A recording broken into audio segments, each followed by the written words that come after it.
legendary Pokemon, 100 base stats across the board, so not really too much to talk about here. However, when we look at its typing, Grass Psychic, there's a lot to talk about, mostly weaknesses. Grass Psychic typing, one of those typings that has 4 weaknesses and 1 4-time super effective weakness. You're going to have a hard time trying to do much against a lot of typings. Now you do have 6 resistances, so that's pretty nice, but all those weaknesses, Flying, Poison, Bug, Ghost, Fire, Ice, and Dark, that Grass just stacking with the Psychic and making it to where you're either weak against everything, resistant against a lot, or, you know, few neutral hits, and yeah, that's just kind of Celebi. It's a really weird Pokemon for how many weaknesses it has, but how it has good stat distribution, like 100 across the board, still not bad by any means. Having a Pokemon Showdown, we're going to see that Celebi is a solid setup Pokemon, that you have Calm Mind, Recover, and you can't really ask for too much more. 100 on the base defenses and hit points and everything means you're going to get Calm Mind for some good special attack. You're going to Calm Mind for some good special defense. Your defenses are already pretty naturally high, and there's not really a lot of diversity here. They just kind of look at it and go, alright, with my 100 base speed, I outspeed some things if they're going tanky. I get to be fairly good on defensive bulk, fairly good on hit point bulk, and if I can get 1 or 2 Calm Minds, I'm going to be good to go. The problem is, with a setup set like this, it's not good having 7 weaknesses, so Celebi finds a pretty hard time being used in this way. However, it's pretty much the main way of running Celebi, because Celebi can also have Nasty Plot, except that is going to be a 4th generation event Pokemon, so it's really only going to be simulators like on Pokemon Showdown, or if you can just play legendary Pokemon. Like, the interesting thing about Celebi, it is one of the few mythical Pokemon to have been released in 6th generation with Pokebank, so you can technically use it as a 6th generation caught Pokemon, but then it's not going to have Nasty Plot, so we're losing a lot of its power. If we are running Nasty Plot though, people like seeing it with weakness policy. You know, you go hit point bulk, speed bulk, you try to outspeed whatever you can, you set up a Nasty Plot, you take that super effective hit, weakness policy procs, and then you baton pass. If you're faster than your opponent, like, you need to make sure your opponent is slower on this and hopefully not going to one-hit KO you, but if you do that, you're baton passing a +4 special attack into pretty much anything. Also, if they go for some kind of setup or status, you get to have Heal Bell, so you can heal up for your entire team, and Giga Drain. You're at +4. If you're outspeeding everything and they don't resist your Giga Drain, you might as well just try to attack anyways and go for the raw damage and try to get some KOs in there. Also, you have hit point bulk, so Giga Drain means you're going to be getting a lot of health back, you have extra sustain in that, so you might be able to just cycle through and finish up with a Celebi like this, but if there is too much weakness, too much threat, too much speed on the other side, baton pass into a hardcore carry Pokemon, and it's going to work out that way. Or you can just try to diversify with Celebi. That Nasty Plot, Giga Drain, Psychic, and Earth Power, you improve that move coverage spread, you have a Focus Sash, that way you can invest special attack, invest speed, get that Nasty Plot. At level 100, you're going to be close to 600 special attack with good stab coverage and Earth Power just for extra Pokemon. And that's pretty much going to be it. Earth Power is going to be nice against Fire-type Pokemon, but the key here is you need to outspeed. So if you can baton pass some kind of speed boost, set up a sticky web, or make sure like the 1 or 2 ultra fast Pokemon on the opponent's team are already taken care of, Celebi can be good in the mid-ish game where, okay, you already took out their sweeper, they're trying to outstall you or something, you come in, you start setting up Nasty Plot, you start setting up Calm Mind with Sustain, and they don't have too many options. Now they might try to switch out, go to something that hits you super, but that could be free Nasty Plot, Focus Sashes. If you're outspeeding them anyways, Celebi is going to make some work happen, and it can be very powerful from it. But at the same time, a lot of frailty here, and it is an event Pokemon, so can't really, when you're using it, you're going to be using it with legendaries, and it might not be able to hold up. So I hope you guys enjoyed this video. It's how you use Celebi, and I hope you all have a nice day. Welcome back, Wolfpack. Verlis here. We're taking a trip from Kalos to Hoenn, and we're bringing Gourgeist with us. Gourgeist is really interesting with Trevenant. These are 2 Pokemon that are released in the same region that also have the same typing, which is fairly unique. Grass Ghost typing. Now, when we look at this, they're going to also play pretty similar, because it's all about, you know, using that Ghost typing to get Will-O-Wisp access, and then using Will-O-Wisp while also having huge sustain from the Leech Seed. So it's another Pokemon that's just going to sustain and burn, but also do a lot of really good things. Now, Gourgeist does get access to Synthesis, which is actually super strong on the Gourgeist, because again, you're going to be a huge health tank Pokemon, it's going to work out really well. Now, I'm going to be using Gourgeist Super for all these sets, pretty much because that's the tankiest, best Gourgeist to be using, because when we look at the small Gourgeist, it doesn't have enough speed, it doesn't really do too many crazy things, but Super Gourgeist does have quite a bit of tankiness, and it's a huge defensive wall. So let's go and look at what it also has. You know, Magic Coat's going to be pretty nice, and Pain Split is going to be for a different kind of sustain game, trying to inflict damage to your opponent at the same time. Now, when we look at the moves, or when we look at the abilities, Frisk is going to probably be the one that you want to use. Insomnia can be used as well, but if you look at like the main moves like Sleep Powder and Spore, though, since Gourgeist is already a grass-type Pokemon, those moves don't work against it. So Insomnia is only going to be for Hypnosis and Dark Void. Now, if you are worried about those moves, you can use Insomnia. For the most part, Frisk is going to be nice that you can kind of scout out your opponent's moves and see what's up. And you also get access to Trick from move tutors. So you can kind of be like, oh, they have a really cool item. I'm going to trick that away from them. And then you can at least kind of use it to scout out really well, because Frisk does work on both Pokemon in doubles. And when we look at Gourgeist Super, it's going to be similar to Trevenant, that, you know, you're going to want to set up Will-O-Wisp against those physical Pokemon. Going to want to get that Leech Seed so you're sustaining hard. And then now we're looking at Leech Seed Leftovers Synthesis.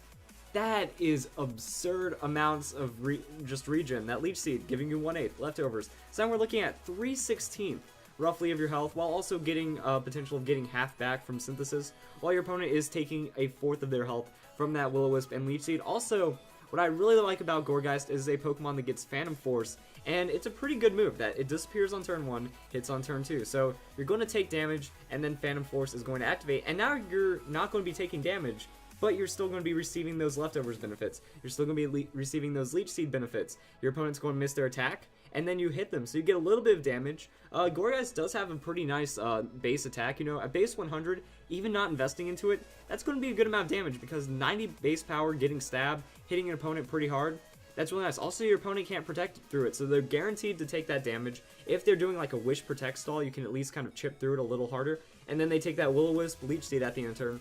So pretty much the idea is, at the end of turn, they've taken more damage, you've taken less through all the sustain, and then you're good to go. And just like Trevenant, it's going to be kind of the same, that we're going to run Impish Nature, get the most out of the defense that we can through the nature, then invest the rest in the hit points and special defense. Will-O-Wisping is going to make it to where physical Pokemon are of almost no threat to you, and then going hard into your special defense is going to make your special defense really nice. So if you're getting hit specially, you can still set up with the Leech Seed Synthesis and eventually sustain them out. Now, if you also do want to run a Careful Nature, you can really bring that special defense up to a huge level. Defense doesn't need to get boosted, it's just the most optimal because there are more base stats into it, and whichever nature you give, the higher the base stat, the more points you're getting out of the nature. So this is less stats overall, but it's going to be more specialized to give you more special defense than you would have had. And then Will-O-Wisp, you know, the burn, it's going to make their damage inconsequential anyway, so you can take that hit on the defense and then just go for as much special defense since you're not boosting it in any way. And that's Gourgeist. Now, Gourgeist, also like Trevenant, has a really cool move that adds typing. That's going to be Trick or Treat. Trick or Treat is going to add Ghost typing, so you can use this on a normal Pokemon. That's pretty much the first thing that comes to mind, is that a normal Ghost typing, only weak against Dark, and has 3 immunities.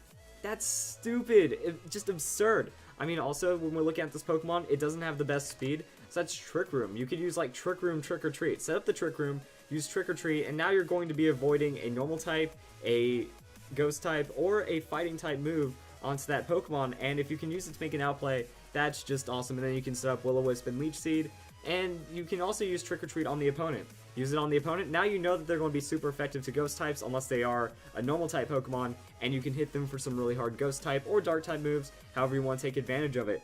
So that is how you use Gourgeist in Omega Ruby and Alpha Sapphire. I know it's pretty much one-dimensional. You can run Substitute, like you'll see Substitute sets as well instead of Phantom Force or something. That it does get 5 moves slotted when you're looking for that sub, but again, set up the sub. Leech Seed Leftovers is going to be giving you a lot of health back. You can use Synthesis. They're not going to be able to set up status on you, and then you can just kind of drain them away as they try to just beat down on that Substitute. And if they aren't hitting you super effective with a physical hit, and they're burned or something, you know, they might not be able to break that sub initially, and then you can still make some really good things happen. So Gourgeist, you can use it in singles, use it in doubles. It's just going to be a very tricky and frustrating Pokemon, but it still works out in the end. So I hope you guys enjoyed this video. That's how you use Gourgeist, and I hope you all have a nice day. Thank you for watching.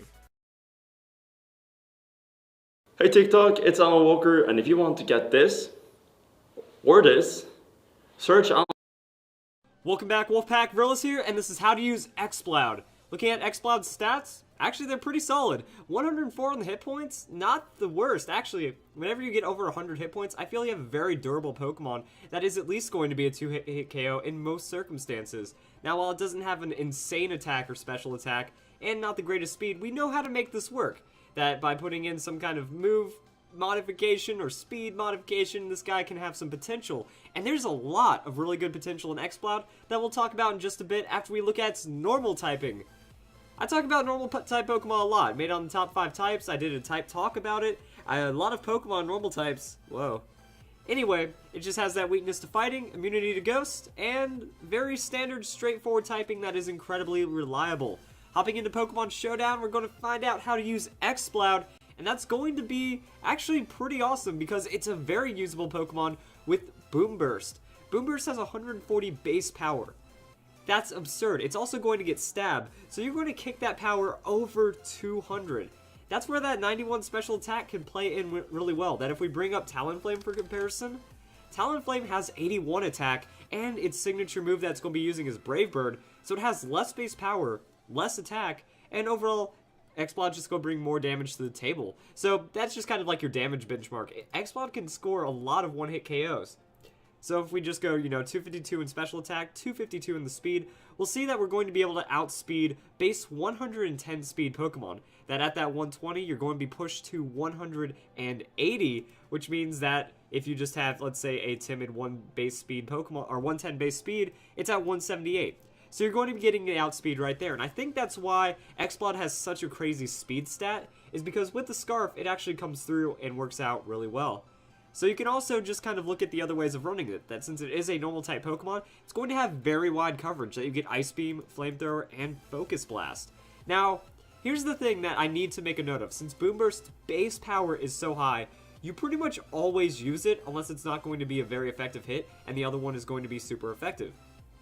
Like Focus Blast against Rock types, and that's kind of it. Like Flamethrower against Steel and Focus Blast against Rock is really all that you have to worry about. Other than that, you only want to be using Ice Beam and Flamethrower if it's going to be a 4 times damage hit.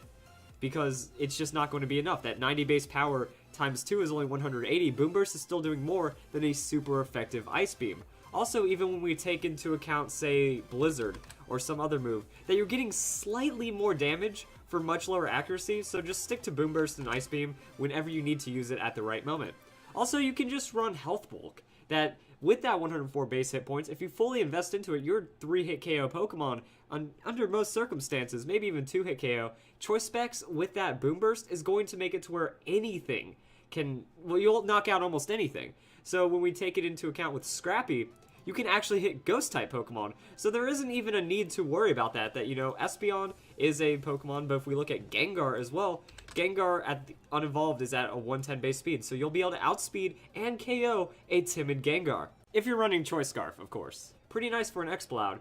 Also, it's just going to have that good damage coverage overall, and it's a very solid Pokemon.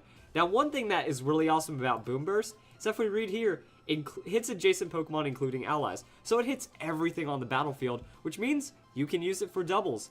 So I was thinking Life Orb, that way you can just kind of go Protect into it whenever you need to with the Boom Burst, as well as having other coverage moves like Flamethrower, and you can really kind of put whatever you want here. Ice Beam works really well, just that way you can pick off some Dragon Pokemon, and Flamethrower is going to be for like Ferrothorn and other kinds of Pokemon like that. So when you support it, you could go with any kind of really Tailwind Pokemon. I like the idea of Crobat. Crobat can bring you a fast Tailwind, can taunt out anything that'll oppose you, it'll protect, that way you can go and use Boom Burst freely, and now you're going to have a lot of damage. So the idea is first turn, set up Tailwind, protect on Exploud, or just use any kind of coverage move. You have Flamethrower, you have damage, if you don't feel that's going to be too threatening. Also, Crobat gets Inner Focus, so if they try to fake out your opponent, or if your opponent tries to fake you out, you're still going to get that Tailwind off, and then you just use Protect on the second turn, Boom Burst on the turn after, on that turn to just really do a ton of damage to your opponent, and then Crobat has a lot of speed and power with a Brave Bird follow-up, and then Exploud has all that coverage, or it can just keep spamming Boom Burst. So Exploud does have a lot of potential. It can work out in singles really well, or even doubles, and I'm surprised not as many people use it, that there is a lot of damage on this Pokemon, and a lot of KO potential. So I hope you guys enjoyed this video, and I hope you all have a nice day. Welcome back, Wolf Verlis here,